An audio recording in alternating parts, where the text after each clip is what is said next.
at that emotion.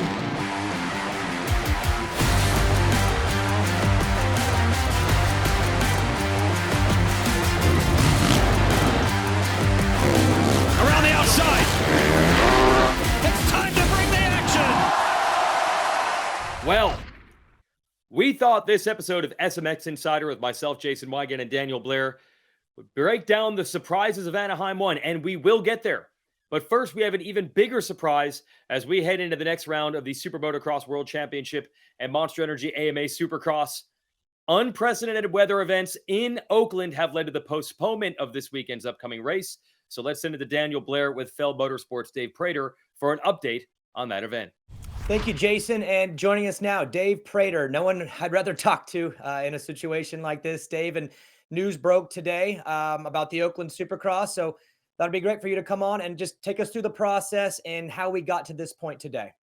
Yeah, Daniel, I know everyone's seen the news. Everyone's seen the weather in California on the West Coast. They've had unprecedented rainfall over the last several weeks, especially in the Bay Area up in Oakland and San Fran. But we've been extremely optimistic, and we moved in. Things were going well. The base was solid. The track was going in. We got the outside lanes built. And then really just Tuesday all day and then overnight Tuesday night with the amount of rain that we got in Oakland, we just felt it was best that we postpone the event to make sure that it's as safe as it can be for everyone involved, fans, race teams, athletes, our staff, stadium staff, really everyone involved. So it was a tough decision. Those things you hate to pull the plug on a date, but it was the right thing to do. Yeah, once it hit Instagram, social media, my DMs filled up, my calls came in, everyone wanted to know what's the plan? What's the plan? I think that's just how we are, right, Dave? What's the plan? What's next? I thought maybe this would take a little longer than it did, but luckily we have something to announce. We're set to go. Yeah, the team here has been doing a fantastic job. So we've been on the phone with the Coliseum, and they were in contact with the A's, just making sure that we could adjust a date quickly. So we're going to go back to Oakland on February 18th. That's our off date right now. It's after Tampa, so we will resume the Oakland Supercross round on February 18th. So we're extremely excited that we were able to move that quickly and that Oakland was able to give us that date to make up this round. Thanks for coming on, Dave, and giving us the update. And we will see you in San Diego at Snapdragon Stadium. Okay, so that's the news. The Oakland round of Monster Energy Supercross will be made up on February 18th. And I have to take the loss. I was fighting people off on Twitter on Monday and Tuesday saying there's no chance this race will be postponed.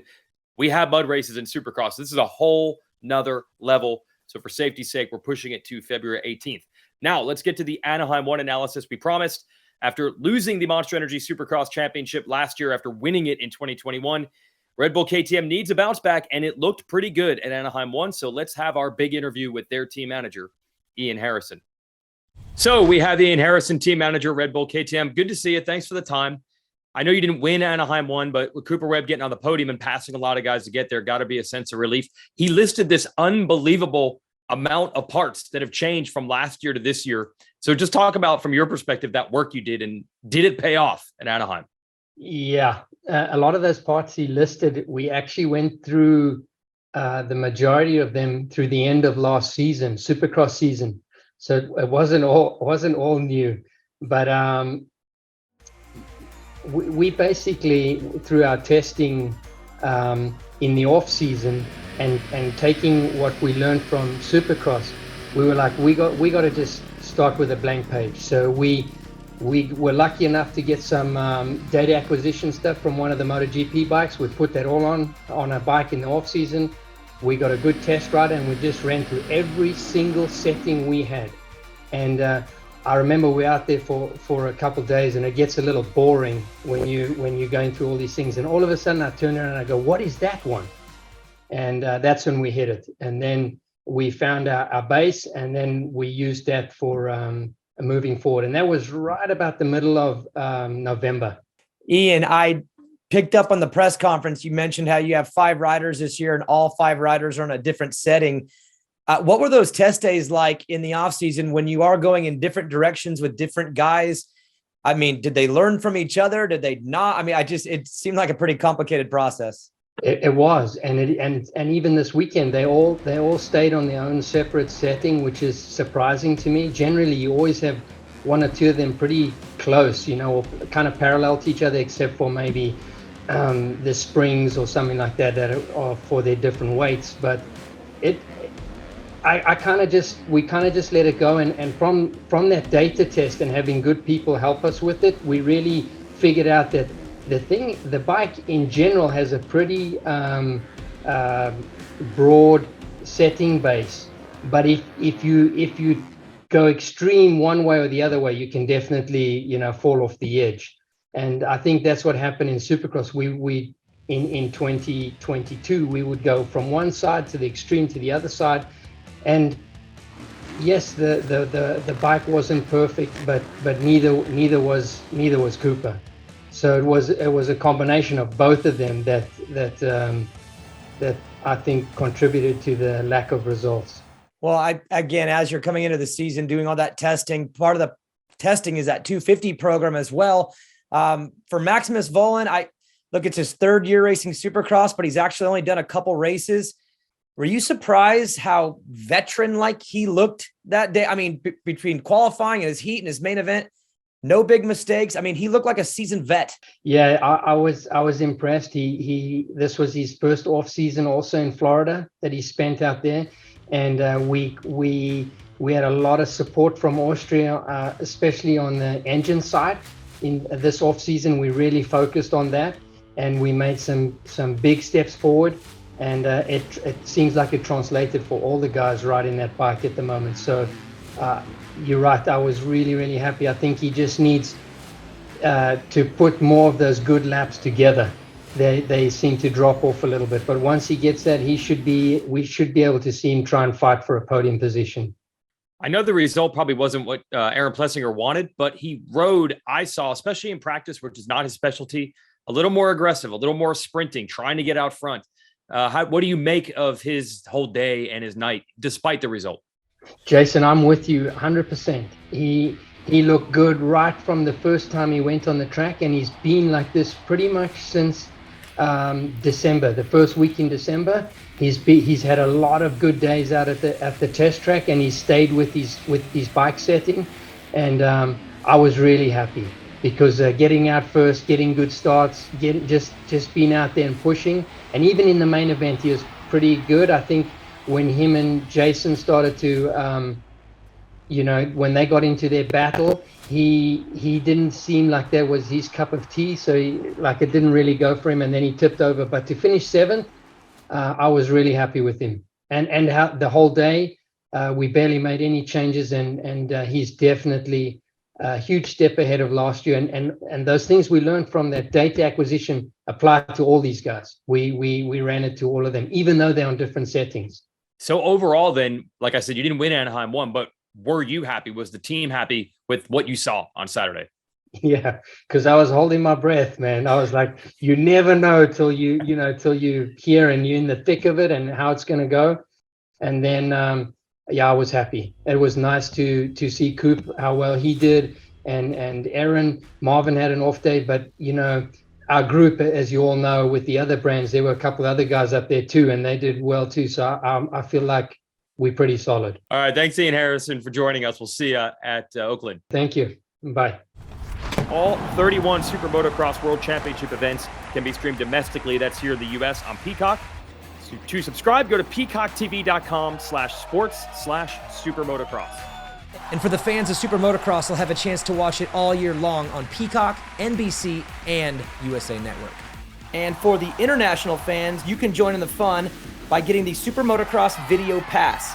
Go to supermotocross.tv to purchase access to every moment of the 2023 Supercross season, the Pro Motocross season, and of course SuperMotocross live events in one place. Plus, get over 800 plus hours of archived races. Okay, time for the hot topics here. Let's drop the gate. 30-second board is sideways. We're Gonna unpack Anaheim 1, but let's go to the news, Daniel, from the beginning of the weekend, finally announcing where those 2 playoff rounds for the SuperMotocross World Championship will take place. Are you happy? Are you happy? Oh, I got a home race. Me Close too. enough for you? I'm a Carolinian. Is that what we call ourselves? I don't know what I'm called now, but dude, that's a hometown race. So I'm stoked. And the market too. That market is, I think, is ready for this. So perfect timing to kick off the playoffs right there in the Charlotte market. The track, we saw the design, is going to be wild. I can't wait to see what it looks like in person. But yeah, I'm a little spoiled on this first one, Jason. It's a home race for us. Yeah, Z-Max Dragway, the 4-wide drag strip. So it's a lot wider than a typical drag strip. Should work well to have that hybrid Supercross, motocross track design. Then we're going to Chicagoland Speedway. They don't hold the NASCAR race anymore there. So they're giving us the run of the joint to build the biggest, craziest track ever. Yeah, and I like the market too. You mentioned that in the press conference before the Anaheim season opener. That market, I mean, you could call it kind of the Redbud market because Redbud's pretty close, but Chicago, I'm happy that area is getting a race like this.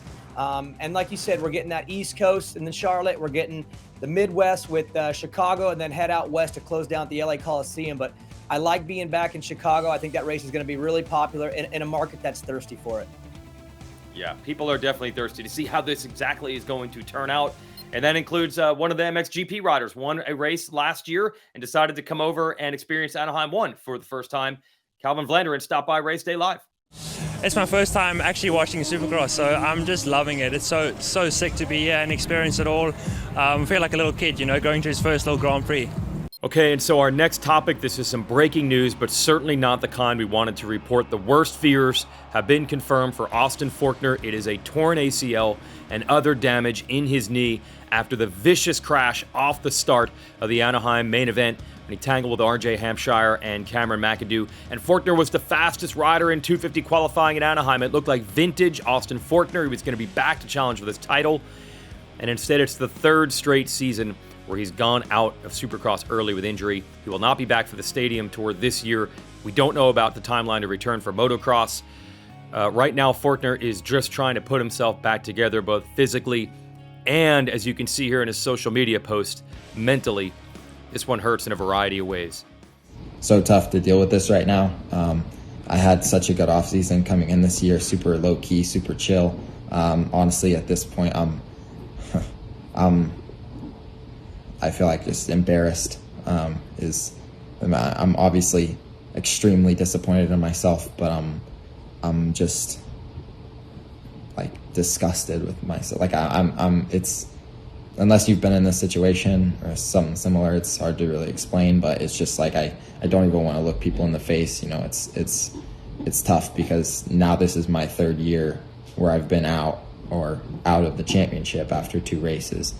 And that's or like a max of 2 races, So I didn't even make the first race this year. So, and now I'm out for a while.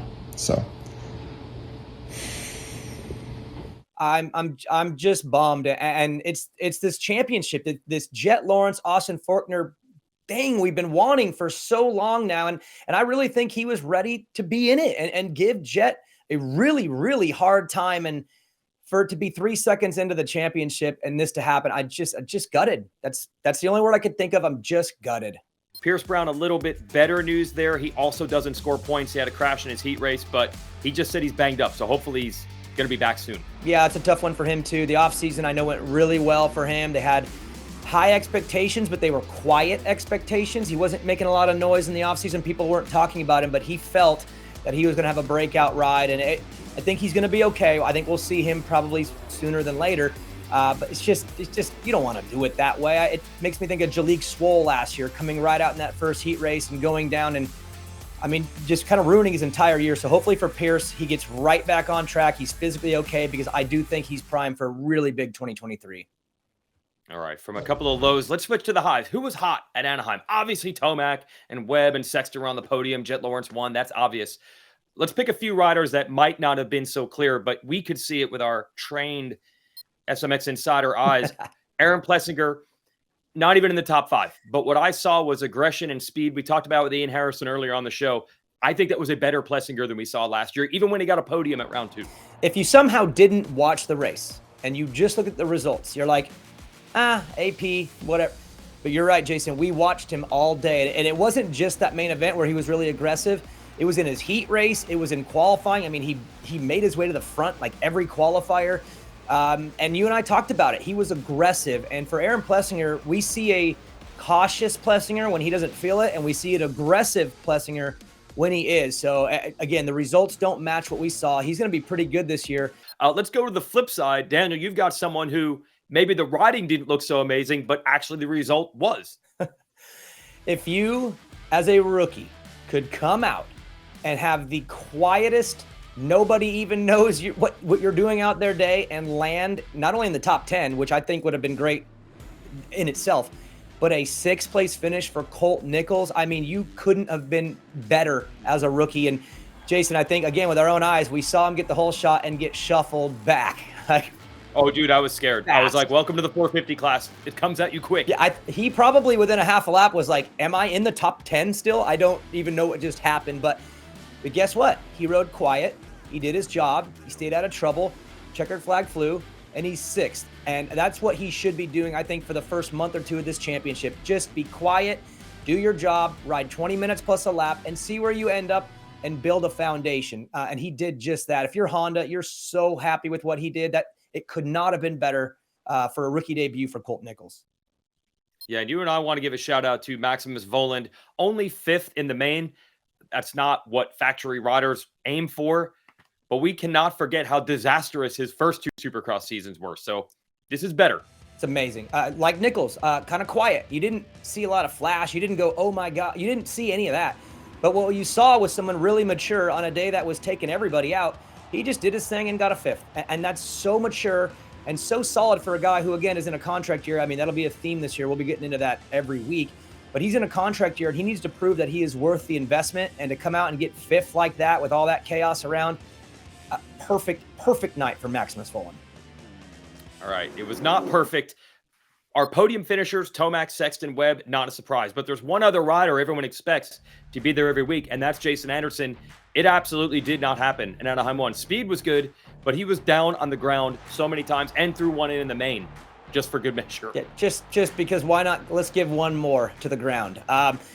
Yeah, and I'm going to fall back on the speed because I still saw a lot of speed. I saw a lot of aggression, so I don't think he's deflated. I don't think he's discouraged.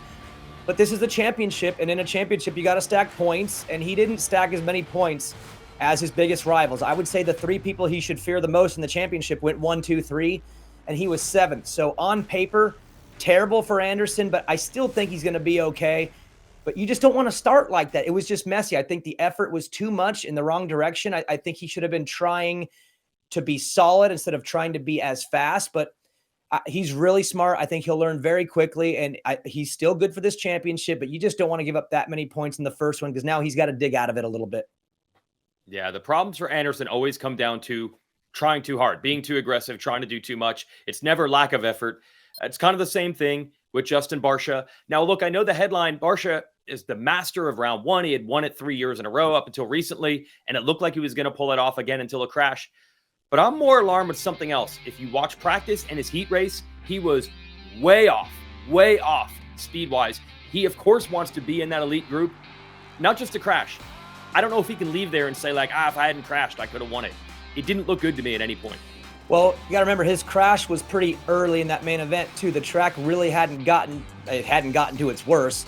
And I think that kind of proves the point. He was off in practice. He was off in his heat race. He gets to start in the main because, look, the guy, he's a big game guy, man. I'm telling you, when the gate drops at Anaheim 1 with all the bright lights and the pressure, and he's the guy that's just going to go out and get up front. So he did that part. But then, yeah, it kind of fell apart quickly there because the whole day had gone a certain way. And finally, Christian Craig, who our own Daniel Blair had said, I might pick him to win Anaheim 1 a few weeks ago. That went out the window as soon as he crashed. Hey, I said, if he hole shots and has a clear track, don't be surprised if he wins. I did not say he was going to get a mid-pack start and make his way through. But no, I was really high on him. I still am. But I forgot about something. He is a really, really good hard-packed rider.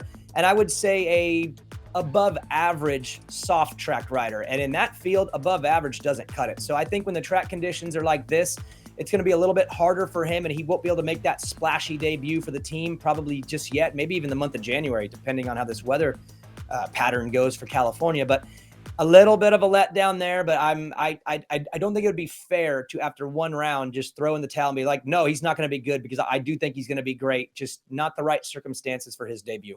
Well, it wasn't just the conditions. He actually texted our buddy Steve Mathis and said, take me off your fantasy team. I have half a body after that crash. He was in survival mode after the crash in practice. He was fast before that. And don't forget, it's not just Monster Energy Supercross. This is the kickoff to an historic season with the SuperMotocross World Championship. The SuperMotocross World Championship, I think, is the ultimate test. Who is the best dirt bike racer in the world? Not Supercross, not motocross, it's everything. Like, who's the absolute best? So it feels big, even though I haven't seen it yet. It feels big. Quite frankly, it's going to be crazy. I think it's going to help us all keep pushing longer into the year. To combine Supercross, motocross, and have playoffs, so to have both of them come together, it's been a long time coming. It gives us an opportunity to have a playoff, just like all the other major sports, really. There's a lot of money on the line. Everybody wants to be the first champion. It's a big one. Everybody will always remember the first one. I've been a bad boy since I was a young lad. Been by that way before I had a mustache. B-boy backpack with a bus pass. Taking off like a rocket off a launch pad. I'm going off.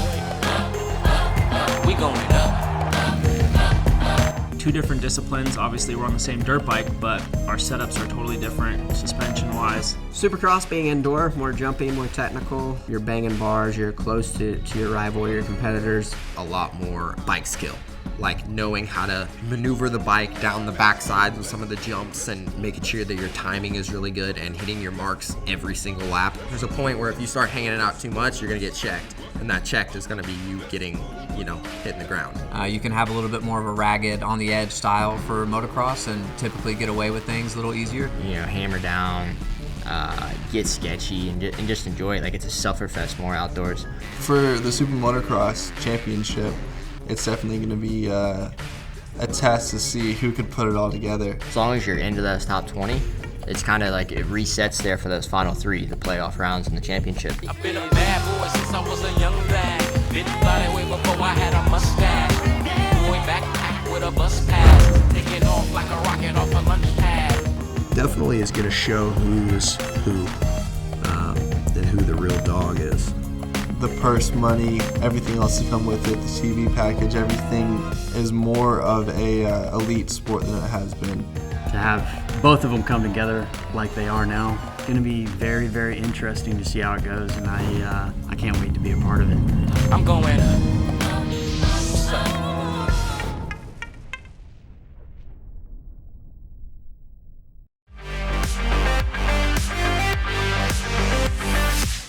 Now it's time for Fowler's Facts. We're bringing in our own encyclopedia of data, Clinton Fowler. And let's start with a great debate. We have head versus the heart. Daniel and you battling it out. Daniel, what's the story here?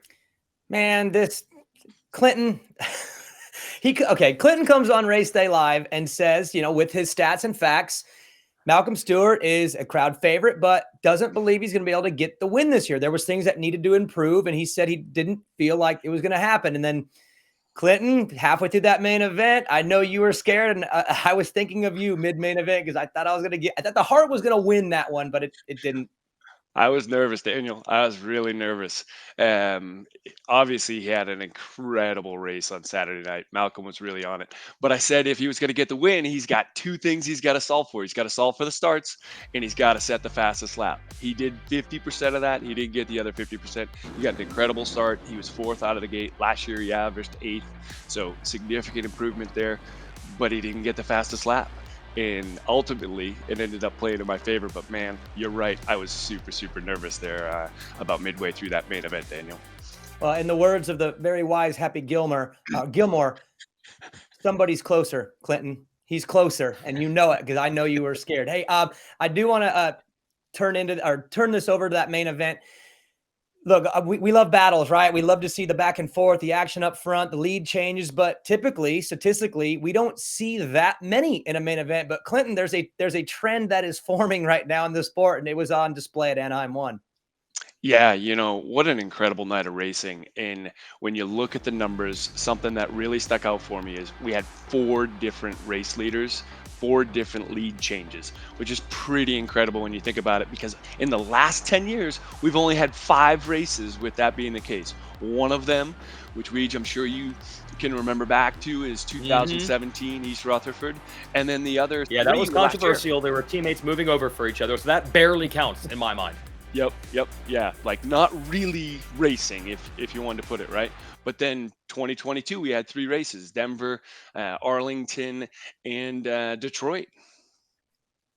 And now this one. So in 10 years, the amount of times this has happened, if you take that 2017 weird title race out, it's the last 11 races we've had are the only times this has happened in 10 years? Yep. 4 times in the last 11 races. It's absolutely amazing to think about. We're seeing some great competition. That's what we'd like to see. All right. Any other data that you can give us to unpack from Anaheim 1? I've got a bunch of stuff on individual riders here, Weege.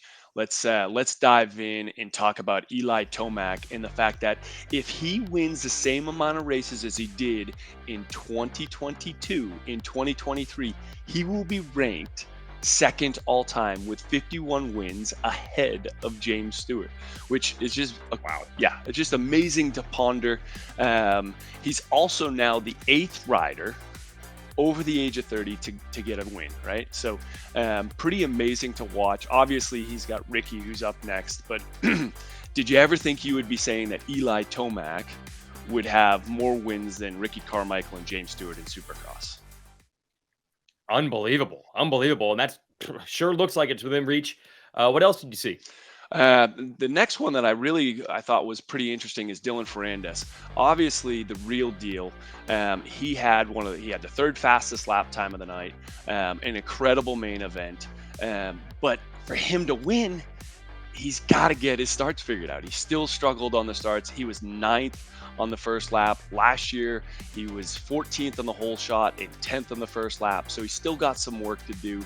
But I think we're going to see Dylan in the podium range every single week if he keeps this up. Okay, Cooper Webb, what do you have on that? Yeah, so Cooper Webb, I don't know if I'm sold yet that he's back. There's a lot of talk that he's back. He was feisty at the press conference, and he came out with an incredible main event where he went from 10th to 2nd. But last year, he went from 6th to 2nd. It was a bit of a surprise podium. Last year, he finished 7th in Oakland after finishing 2nd to the Anaheim 1. So I'm still curious to see, does he bring it for the whole first half of last year, whereas last year that wasn't the case. All right, now the big story coming into this race was Ken Roczen. He was in there, but for a 4-time round 1 winner, he didn't get a win. So for him, that's a little bit subpar. What do you see on Roczen and that Suzuki return? Yeah, Ken Roczen, obviously, big story, big changes off season. I think there's still more questions here. And I think the next few rounds are going to be telling. Anaheim 1 sets the 2nd fastest lap time of the whole night. He comes out, he's in 2nd place by the 6th lap. But then he does something characteristic to what he did last year. He dropped back all the way to 6th place on the 17th lap. And if you look at 2022, he had 9 races, 5 of them where he lost positions. And so at Anaheim 1, he repeated that. So now for me, over the next few races, I'm going to be looking to see, can he actually stay up front when he sets those fastest laps? Hey, Daniel, now I'm going to swing it from the data to you and the analysis. We've seen Roczen fade before, and a lot of that goes back to his health, illnesses, all those things. Was this that? To me, it looked more like the bike and the track weren't gelling for him. I always go with my heart. So my heart tells me that he was just making smart decisions, wasn't fully comfortable the whole day, still was pretty racy in the beginning. I mean, he gave Tomac a little aggression early, but I can't run from Clinton's stats. It is part of a trend that he does work himself backwards, but I'm just going to hope that round 1, he was playing it smart and just being safe, and there's better things coming. I hope he trends the other direction, but man, to this point, he's winning all these battles with the stats, so I got to ride with that too. Clinton, thanks for stopping by. We'll have you next week. Thanks, Weege. Great to chat with you today. So that's it for this episode of SMX Insider. I don't think we ever expected that we'd have a show talking about a postponement that virtually never happens besides a pandemic in 2020. But it's good that Oakland's back February 18th because it does actually produce some good racing in that stadium, Daniel. Yeah, I was thinking about that. Obviously, on the negative, you'd love to just roll into round 2 and carry the momentum in, but the circumstances are really, really not normal. So it does make sense. So I look at it from a positive, which is Oakland produces great racing. I think back to the Anderson-Roxon battle. I mean, I think it was 2018. There's so many good races there. So if we have a chance in February to have good dirt and have normal weather, more than likely we'll have a good race there. So that's the positive I'm taking away from it. And then we'll just, hey, you and I get to be together next week and dive deeper into Anaheim because I don't think we scratched the surface, really. No, there's so many stories coming out of one of the best openers we've ever seen. So we will come back with SMX Insider next week as we preview the San Diego Supercross, another race notorious with great battles in Monster Energy AMA Supercross. All right, he's Daniel. I'm Jason. We're your SMX Insiders. Enjoy the weekend off from racing. We'll be back next week to preview San Diego.